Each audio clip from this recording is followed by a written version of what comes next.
Good day. I'm Gail Hunter. Panoramic Poetry is a spoken word venue in Philadelphia, Pennsylvania. Once a week, poets come to read and listen to the spoken word.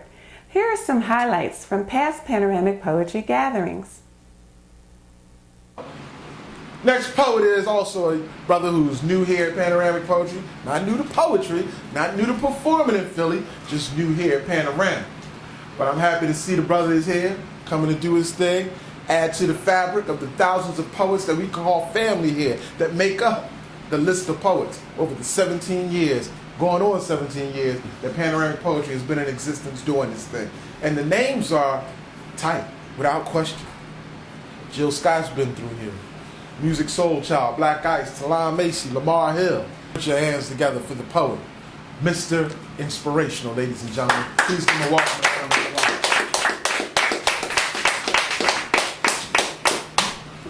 What's going on, y'all? How you doing? Good, good, good. Happy 4th, everybody. Go by the name Mr. Inspirational.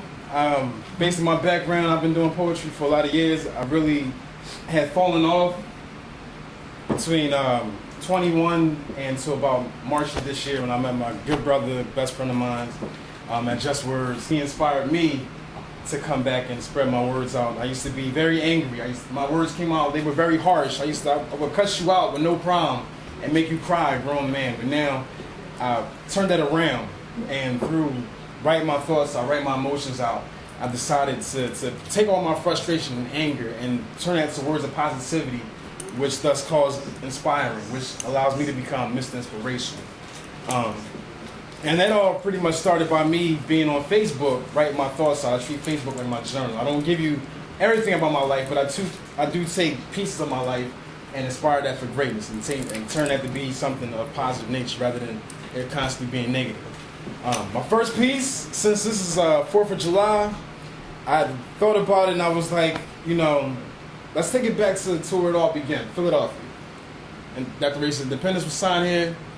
So I'm going to keep it with that and just explain to y'all my insight as to how we've come since 1776 and where we are at right now. So without further ado, my first piece is called Philly, Did I Miss Something? Philly, did I overlook your memo about how acceptable it is for your name to be associated with, yeah, you know. And no, it's not cheesesteaks, water rices, and soft pretzels. Many may assume that, but you know what assuming can get you. I just want to know. Philly, did I miss something? For the nature of your name being mentioned in the same sentence negative ones belong in. For you say you hear us when we cry, but no one is ever responding.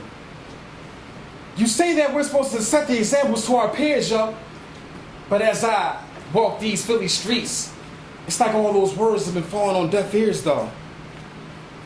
The beauty of your name has been tarnished as the years go. Your name and all it stood for has been polluted as the years grow. But back to my question. Philly, did I miss something? When did it become acceptable for our babies to walk around in these streets with a cursive vocabulary that attacks you? And if you was to turn your back to these babies on the street, they're gonna attack you. Call it flash mobbing. Cause my spirit to start sobbing because us as adults are walking around like there's no problem. Now we're adding blind eyes to the deaf ears with no resolution on how to solve them. Tell me what's going on here. Why is it that my people have to walk around in fear? Why is it that it's hard for us to operate in unity? And why should we have to Guantanamo Bay our homes before facing our communities? Who said it was cool for grown-ass men to walk around with these tight-ass V-neck shirts and skinny-leg jeans, though? With their tight-ass pants sagging, want to have a nerve to be bragging you're a thug, though? No, my dude. Humble yourself and complete the sentence when you say that. When you walk around like that and say you're a thug, finish it out and say you're a thug who's homo. Philly, did I miss something? Did I miss the post-it notes about how our city is riddled with a menagerie of our past? We're killing each other left and right. then killed so many cops that they shooting at us first and asking questions last. Innocent bystanders are now innocent targets being aimed at aimlessly. It's crazy how those who could better support the system by standing up and speaking the cause remain nameless to me. Talking about a stop snitching, bitching, or snitches get stitches. Well, dig this one. If anything happens to my family and close friends, then consider me a bitch then. Because it'd be worth every stitch for me to open up my mouth to see whatever heat that was brought to them goes back into your kitchen. And what's with all these Nicki Minaj's? Grown-ass women out here don't know what their personal style is. Fabricating themselves to fit the form of somebody else to view the world from their idols' bodies. Some with stomachs hanging out their shirts, shoes too small. Thinking you're a size 2 when there's nothing wrong being the size that you are, so look in the mirror and stop lying. All in all, your name has become a city lost in its own civilization. From City Hall to each and every street that we reside in has become an immobilized nation. We're paralyzed. We become quadriplegic instead of standing on our own two for the things that we believe in. We become vegetables and mutes instead of speaking the voice that we were exercised to speak with. Maybe I'm just tripping, but all in all, Philly, did I miss something?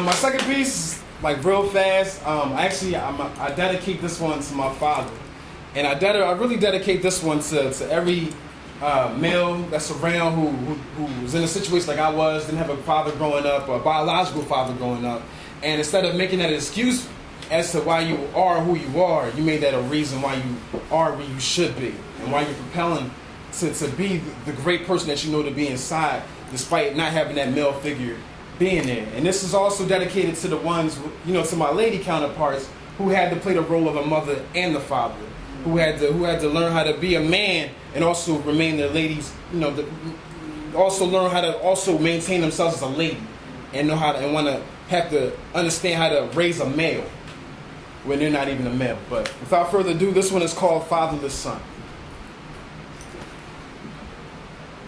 Excuse me, Dad, but let me tell you about your fatherless son. It's crazy how you fathered all your other kids, been involved in all their lives, all but one. Denied me twice. Once at birth and again at 2. Took 2 tests and they both came back saying it was you or the father. You didn't give a shit a bother. So lend your hands to a weeping baby, crying, hollering, father. Didn't bring me around your fam, wasn't even acknowledged.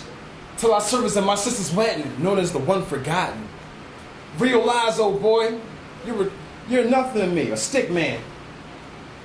I consider you as the witch you gave my mom. You're just a dick, fam. It's okay, because to you, I'm just a fatherless son, a figment to your imagination. Don't need to father this one.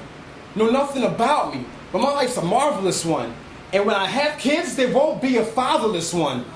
Never will they have to contemplate in them days, questioning their mama why their papa faded away.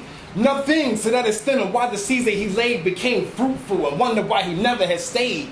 But they will understand the man that he is, who didn't run from his prime, yet he handled his biz, cause he knows the meaning of a fatherless kid who promises to never be the man that you is. So here is something from your fatherless son. What about me that you didn't want to father this one? I mean, my step-pop was there, but he's a conjugal one.